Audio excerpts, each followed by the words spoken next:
Hello. Today's broadcast is about 3 strategies for making work inspiring. Well, hello. If you haven't met me before, my name is Alison Wem. I'm the founder of Your Soul Family. At Your Soul Family, we teach techniques for you to feel more in control of your life so that you can be more effective at work and live more harmoniously at home. So how did I come to Your Soul Family? Well, in my 40s, I was unexpectedly widowed, and I suddenly found myself with 2 children, a demanding job, and no partner. And I really was not coping with life without my partner. Eventually, I learned some techniques to move my life forward. So now, not only do I feel in control of my life, I'm actually enjoying it. So what are these techniques? Well, these are the ones that I now teach at Your Soul Family. And I hope that by sharing them, I can help other people to feel that they're enjoying their life.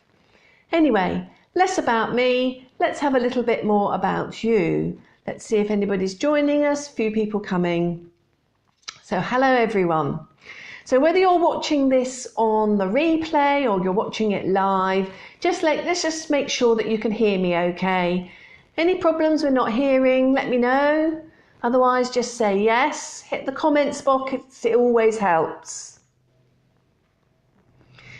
It's always interesting to see how far these replays particularly travel. So let me know where you're listening to this from. What country, what town, actually what city or town, what country. I'll find otherwise I have to keep looking it up as to where you all are.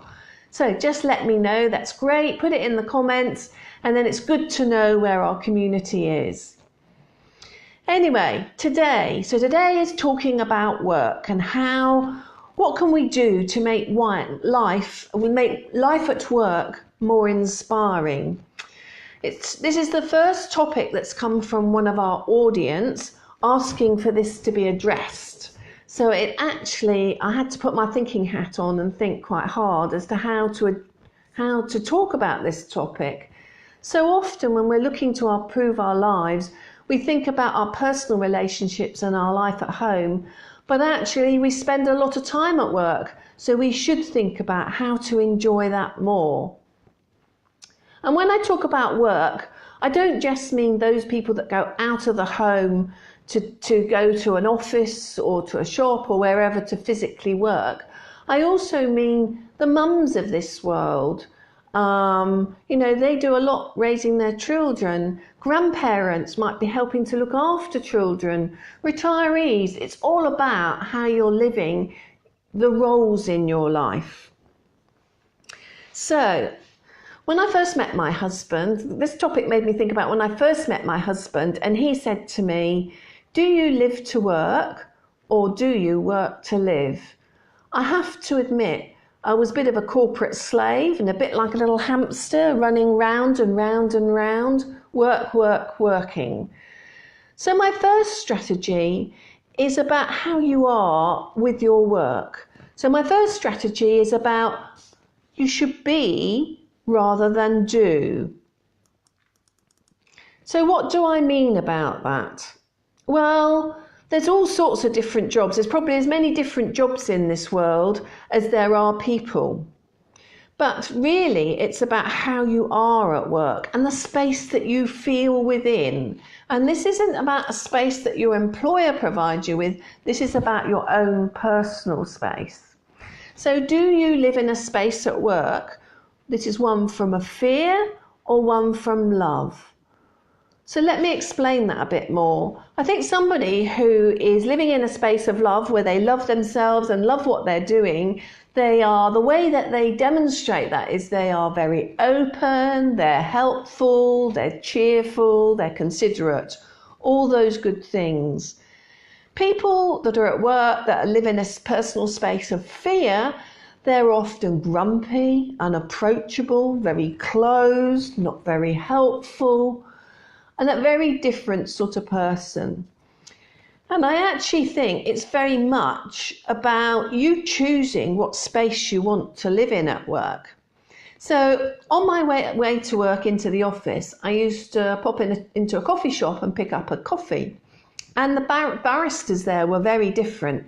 But I always made sure I chose a particular barrister because he was happy, cheerful, quick word. I mean, he had a very hard job to do. It was very, very fast. They had to work quickly. They were coping with multiple customers at the same time.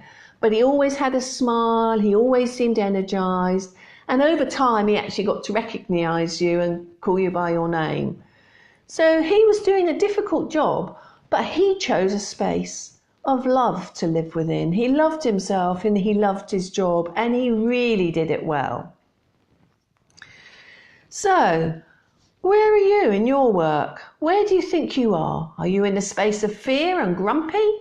Or are you in a space of love and cheerful?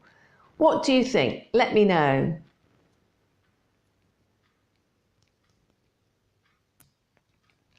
Even if you're on the replay, let me know. I will monitor the video replay over the coming days, and I'll answer everybody that responds. So let me tell you the story of a man who went to Cornwall. I don't know, as these topics come up, I don't know, things in the English press seem to jump out at me. And this is a story about a man, and he was a design manager for Dyson, the Hoover people. He lived in a city, but actually his real desire, where he wanted to be, was to live within walking distance, to live and work within walking distance of the sea. So what he actually did is he just moved himself to Cornwall, and he lived within a few minutes of the sea. And then he thought, oh, right, so what am I going to do now for a job and to earn some money? And then he set about thinking about what he needed to do, and then he got on with doing it. So I always think in this, we have choices. We can choose what we want to be. And that man chose what he wanted to be. He wanted to be near the sea, and he wanted to live and work there. And he did it. And if you're in a space you don't like, change it. A lot of it is not about physical space like that man relocating, but some of it is about our attitude to change, attitude to work. Make work what you want it to be.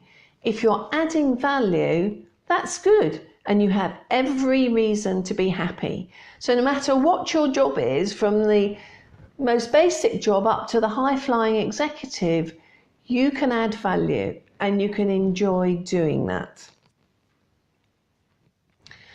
I wanted to tell you a little bit about, actually it's one of my students called Christine. She was a very busy professional, led a busy life, and then her elderly father became ill. Now they lived away apart, and he was in and out of hospital, and when he came home he needed really somebody there to help care for him. And she had to make a choice as to what she was going to do. And this is what she chose to do. She told her boss the situation she was in, and they agreed she could have some time out. And she went to be with her dad. Now, as a busy professional, she could have been on the phone, on email, conference calls, trying to keep on top of her job while she was in her dad's house looking after him.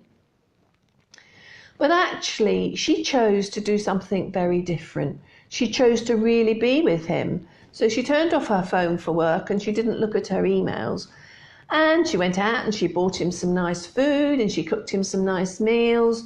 And they were together. They just lived quietly, and she enjoyed being with him and he enjoyed being with her. She chose what she was going to do. She chose to be with her dad, and she chose to enjoy the time that she was going to be with him.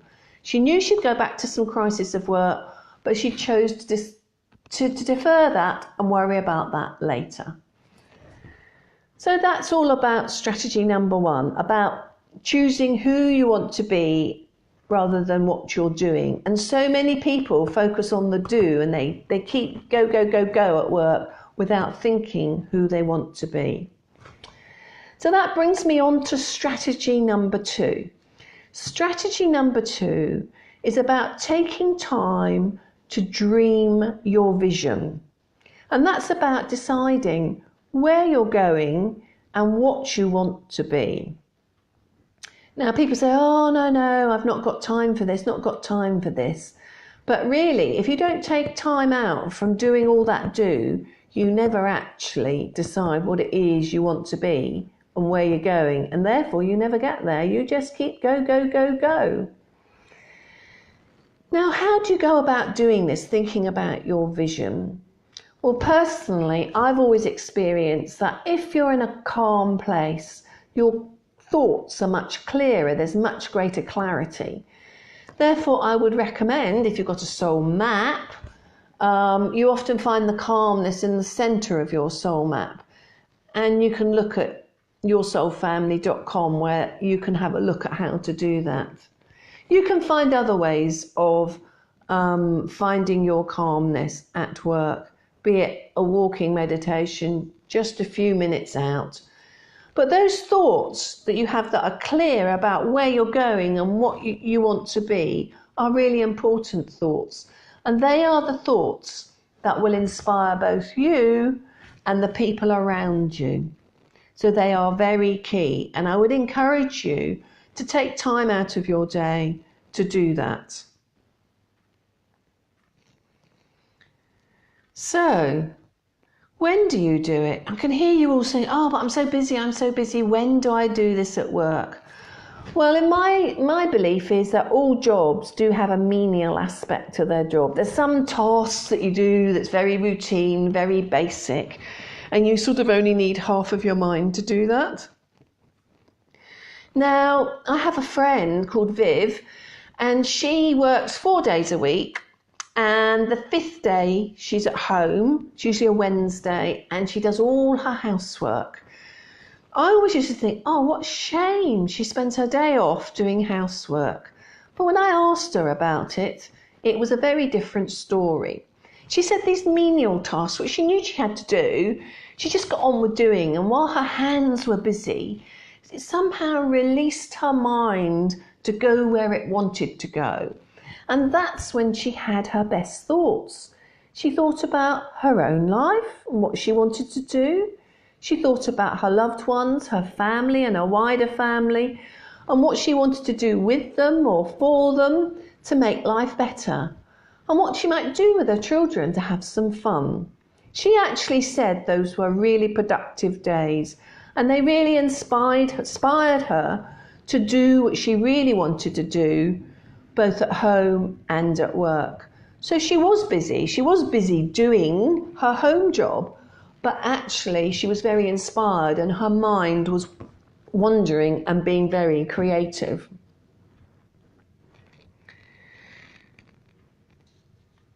So we've now thought about being, we've thought about where we want to go. The next thing I'm going to talk about is money, because that's often a key thing that people worry about with work. How do you take the right attitude, have the right attitude to money so that you can earn the cash that you want to feed both yourself and your family? So it's all about inspiring yourself so that you can earn that money so that you can feed your family. And how, in all that process, do you find some fun at work? Because that's quite important. You spend a lot of time there. Now, I think some of this is about our attitude to money. And you often see this, particularly with men, also particularly with young people trying to get onto the career path and to find their way into work. So take the world's attitude to 2 different roles. Look at a teacher, a very worthwhile job. They're helping to educate the next generation and how they're going to be in the world. And yet they work very long hours and they don't get paid a lot. and look also at maybe a striptease artist. In a very short space of time, they can earn a lot of money. So the world's attitude, and I think that reflects into your own attitude to how much money you earn for different roles that you have, I think is key. Sorry, I should have shared this. I totally forgot it. Anyway, so I think attitude to work is actually quite important. In terms of getting an outcome that generates work for you, it's a three-stepped process. It's first about thought, then about words, and then about deeds. Let me expand on this a little bit. Most people have some thought first. If they're at work, they're thinking about, so what is the product we want to make? What is it we've got to do for our customers? And then they go on to expand on that. They either write it up or they talk to people about what that concept's all about. And when they've got a better understanding on that, they then go on to do it to achieve the outcome they desire. But actually, is that the right way to be doing it? If you're not earning enough money, you need to change what you're doing. And if you're not enjoying work, you need to change that too. So, my advice would be to reverse that process. So start about the outcome that you want, then have a little more think about it, a little talk about it, and then think about what it is that you want to do. So a little bit about our man from Cornwall that actually just went. He didn't think about what he was going to do. He went to Cornwall. He was at the sea. And then he thought about, okay, I'm here now, I'm enjoying it, but I need to earn some money. And he talked about it with friends, family, about what he could do. He then formed some ideas, and those were the concepts. So actually, he'd reversed the process. He actually did the deed, then he talked about it, and then he thought about what is the product he was going to do. So I think that's quite a creative way of doing it. And I think the reason for that is that our minds, if you go from the thinking process first, our minds can be quite constraining.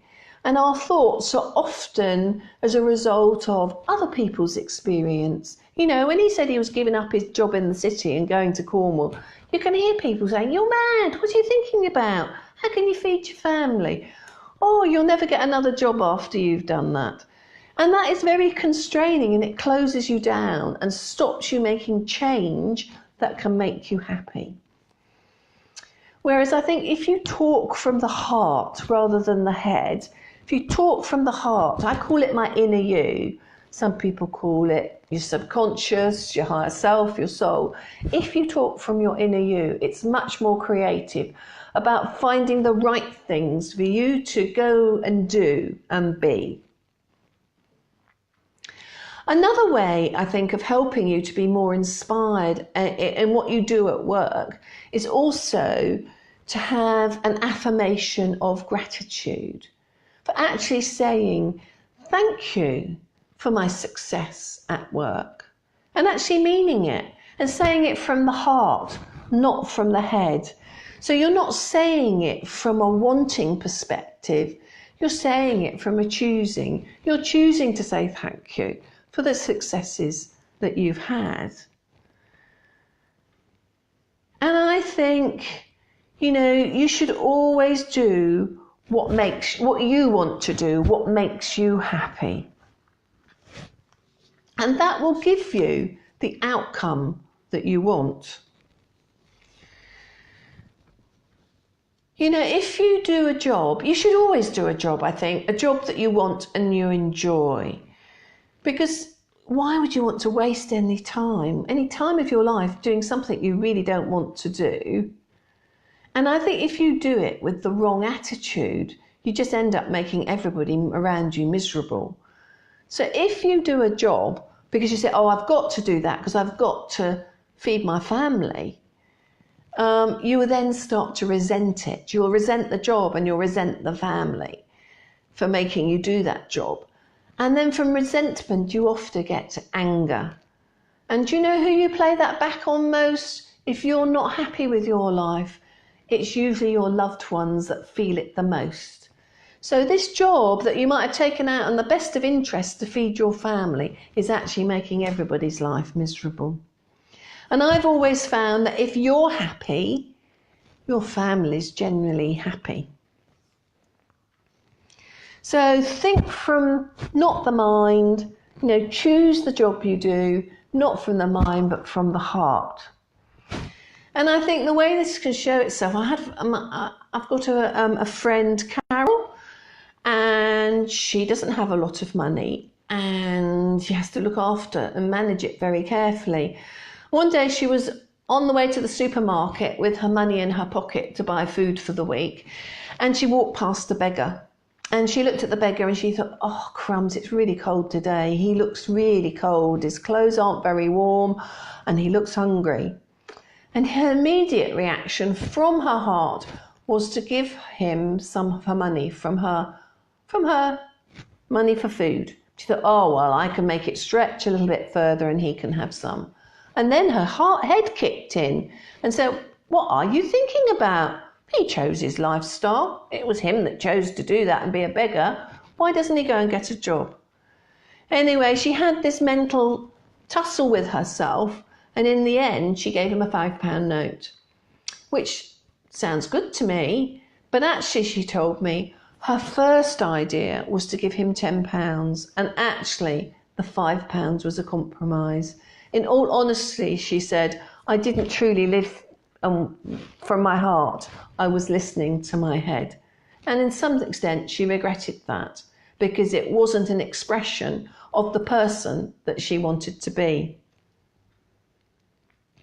So I think about in our attitudes to work, in both, affirmations of gratitude and how we approach our job, it's not about wanting, it's about choosing. And I think that's particularly important. And I think a lot of men struggle with this when they feel the weight of responsibility. Or maybe today I should say it's not men, it's actually parents particularly, struggle about their need to provide for their family. But it's really important that they should choose to do what they choose to do. And if a job isn't right, they should find the courage to choose the thing that they do want to do. And if they want to do a particular job that they don't enjoy, but they want to provide for their family, the fact that they're choosing to do it from the right attitude, that's okay. They shouldn't worry about that. If they don't feel resentful and they don't feel angry about it, but they do it from a sense of love and that they want to do this for their family, that is good too. And sometimes I think we have to give ourselves permission to be happy at work. I mean, the label work implies that it's horrible and hard, but actually it doesn't need to be that. I always enjoyed myself at work. I always enjoyed working with the people that I worked with and the teams I worked with, and it gave me great pleasure to be part of that team. And if that no longer was the case, I always moved on. I changed my job and I made sure I found somewhere where I could be happy. So I think that's important. So remember, choose the job you want to do because you want to do it. And remember, it is actually an expression, the job you do, of who you want to be and where you want to go. So don't be ashamed about that. Just enjoy it. Okay, so let's summarise our strategies. The first one is about being. So be rather than do your job. Don't be that hamster in the wheel, but actually be happy. Be happy at work and do the job. Be compassionate at work and do the job. So that's my first strategy. The second one is about taking time to dream. Time to dream the vision of where you want to go and what you want to be. And any person can do that, even if they're that little hamster in the wheel, because you can always do that dreaming while you're doing a more basic, mundane task. And the final one, and probably this is quite sometimes the most challenging one, is how you can have the right attitude to money so that you can earn the cash you want. So remember, you can do the job you want and earn the money that you want. And if you can't, change it. Everybody has the right to choose, and you can change your job. Now, that might not be as dramatic as our Cornwall man in terms of totally changing their job and totally changing their location. It can be changing the team you're in, and it can be changing your attitude coming to work. So anyway, that's it today from Alison Wem from Your Soul Family. Hope you enjoy your life at work and you find some inspiration to get to a place where you can enjoy it. So another conversation next Wednesday, same time, 1 o'clock, Greenwich Mean Time. In the meantime, do let me know what you think about it, give some ideas of future topics you'd like, and whether you resonated with the topics that were discussed today. And between now and next week, have a look at my blog on my website, yoursoulfamily.com. If you're looking to find some personal calmness to help you tackle some of these these changing attitudes to work, download my soul map templates and start to colour them, and you'll feel that calmness start to come in. Anyway, bye for now. See you next week. yoursoulfamily.com